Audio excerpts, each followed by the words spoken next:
Assalamualaikum warahmatullahi wabarakatuh. Shalom untuk kita semua. Kami dari kelompok 3 akan mempresentasikan aplikasi yang sudah kami buat, yaitu aplikasi Warehouse dengan nama PT Warehouse XYZ. Oke, tanpa berlama-lama, mari kita review aplikasinya.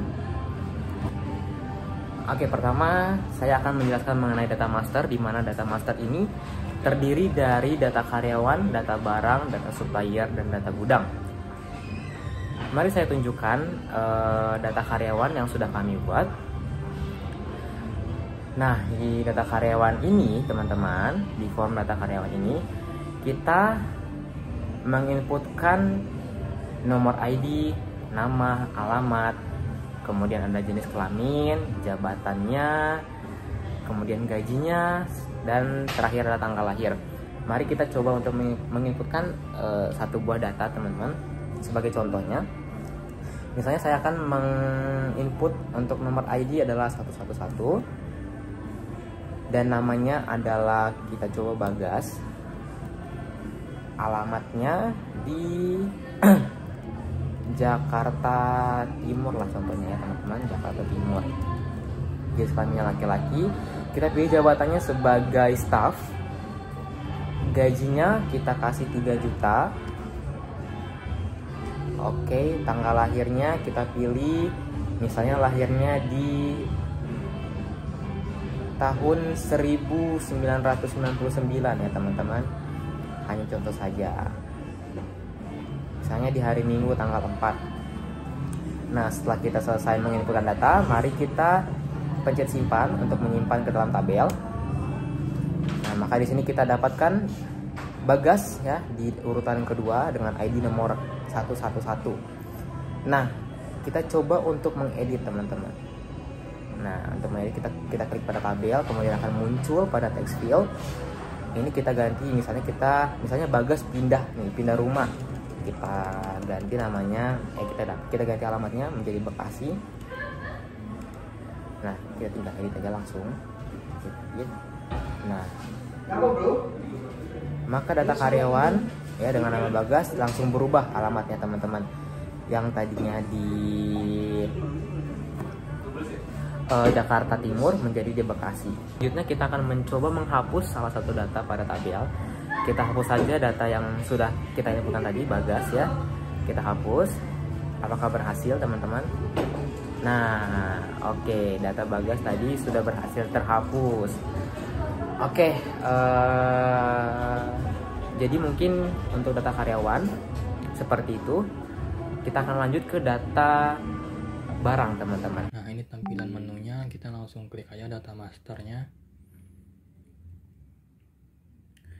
Nih, kita pilih dari pilihan ini, kita pilih data barang, langsung kita klik aja. Nah, inilah tampilan untuk form data barangnya.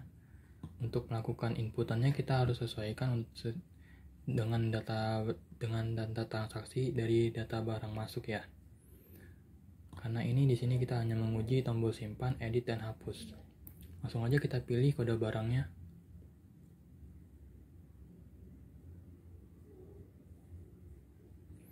Ya, kita pilih yang 121.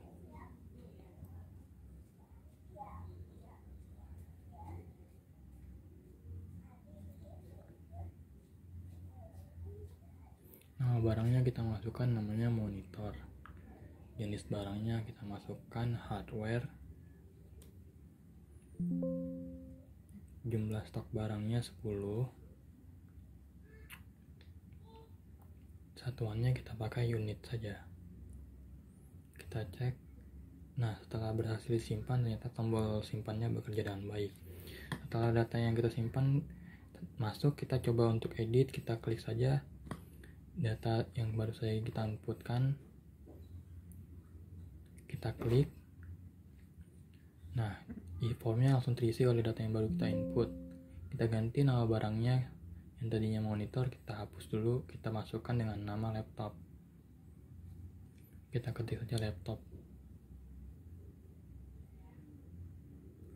Nah, udah kita langsung klik edit aja, jangan tombol simpan, nanti error. Nah, setelah berhasil diedit seperti ini tampilannya. Untuk hapus kita hanya perlu melakukan klik lagi. Setelah klik, kita langsung bisa klik tombol hapus apakah tombol hapus berfungsi dengan baik. Langsung aja ya dan oke. Nah, tombol hapus berfungsi dengan baik. Sampai di sini penjelasan saya, sisanya akan dilanjutkan oleh rekan saya. Baik, untuk selanjutnya saya akan menampilkan yaitu data gudang. Nah, di data gudang ini ada ID gudang.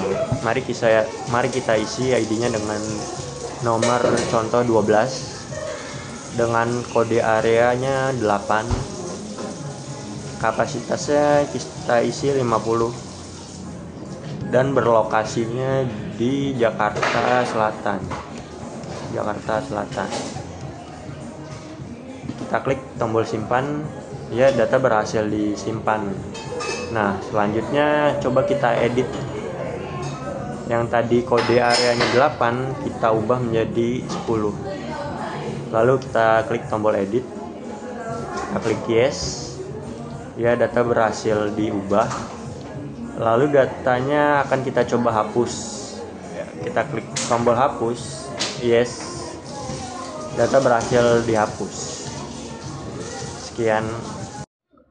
Oke teman-teman, selanjutnya kita akan membahas tentang data supplier, di mana data supplier ini berisikan ID supplier, nama, nomor telepon, serta alamat.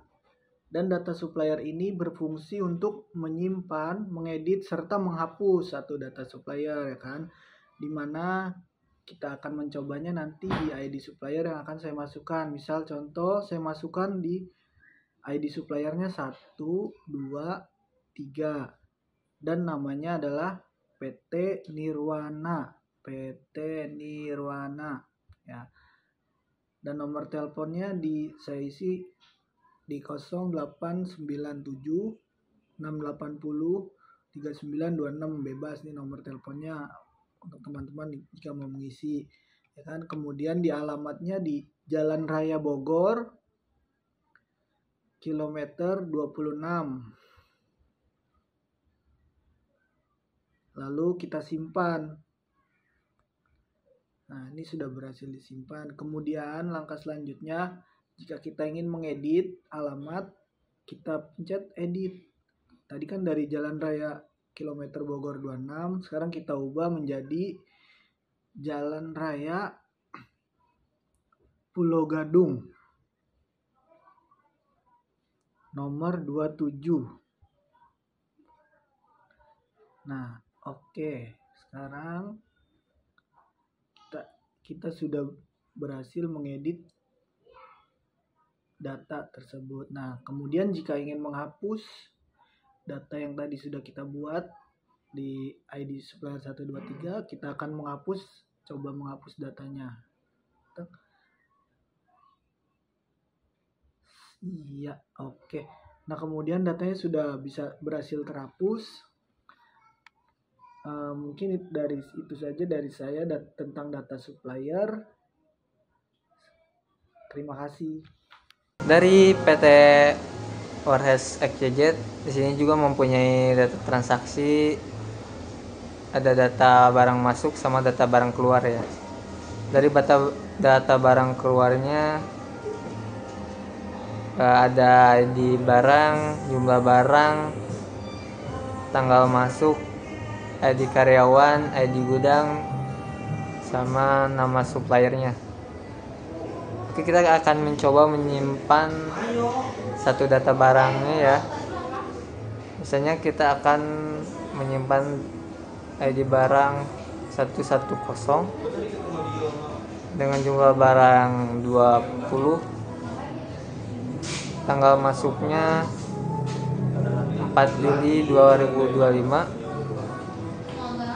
ID karyawan yang memasukkannya 112, dan kode gudang yang dimasukkan 1121, nama suppliernya dari PT Prima ya. Kita coba simpan. Oke, berhasil kita simpan ya. Nah, kita akan coba mengeditnya Dan kita di sini akan mengedit dari jumlah barangnya ya. Kita akan coba jumlah barangnya ganti dengan 25. Kita akan coba edit. Oke, berhasil ya. Dan di sini juga kita bisa menghapus barangnya ya. Kita akan coba menghapus barang dari ID 110 ini. Kita coba hapus. Oke, berhasil. Oke, setelah menghapus kita akan mencoba mencetaknya ya. Mencetak dari barang masuk yang sudah kita input. Ini masing-masing dari barang masuk yang telah kita input ya. Dan kita akan lanjut ke data barang keluar. Data barang keluar di sini ada nama barang, ID gudang, jumlah, tanggal, ID karyawan, distributor, dan harga. Bisa kita akan memilih barangnya adalah keyboard dengan ID gudang 112. Jumlahnya kita akan mengeluarkan jumlah 10 unit ya. Tanggalnya misalnya kita akan mengeluarkan pada tanggal 10 Juli 2025. Dan ID karyawannya yang mengeluarkan datanya adalah 112. Distributornya adalah misalnya Alesco.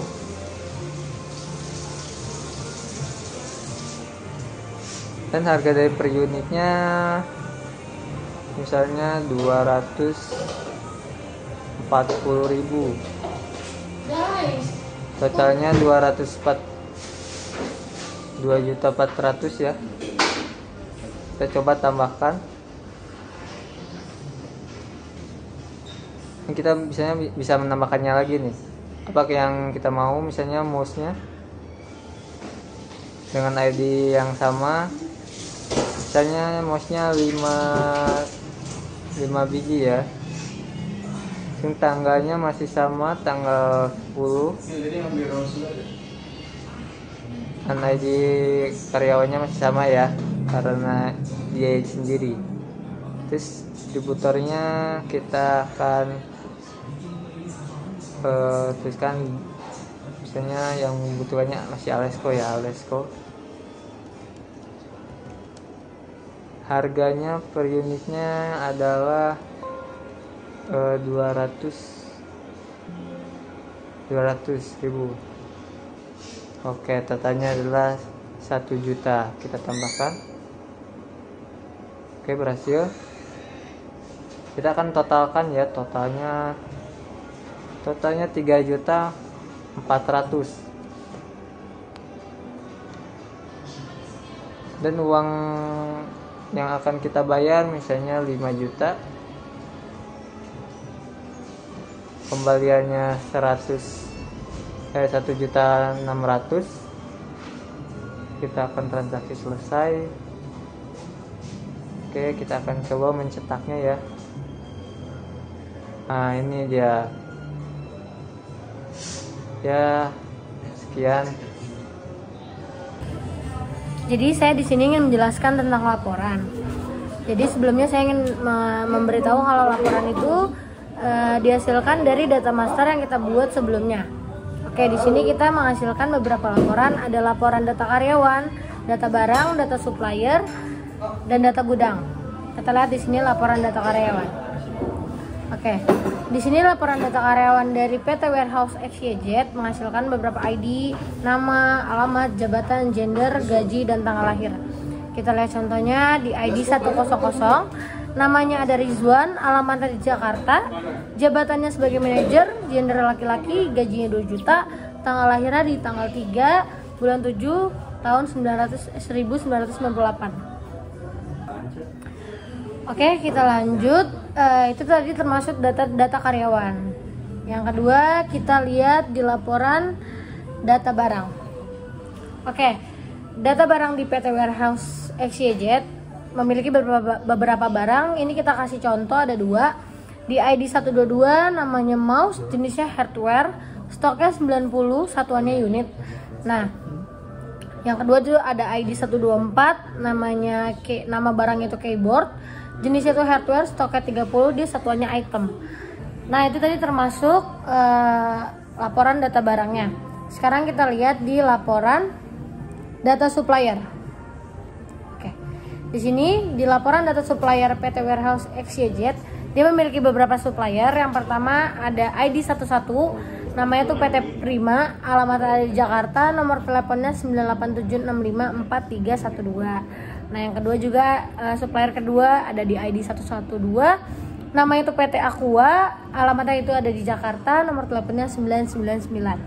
Nah, yang ketiga tuh ID 1221, namanya itu PT Onyx, alamatnya ada di Bekasi, nomor teleponnya 98898. Nah, itu tadi termasuk dari laporan data supplier PT Warehouse XYZ. Nah, sekarang kita lihat di laporan data gudang.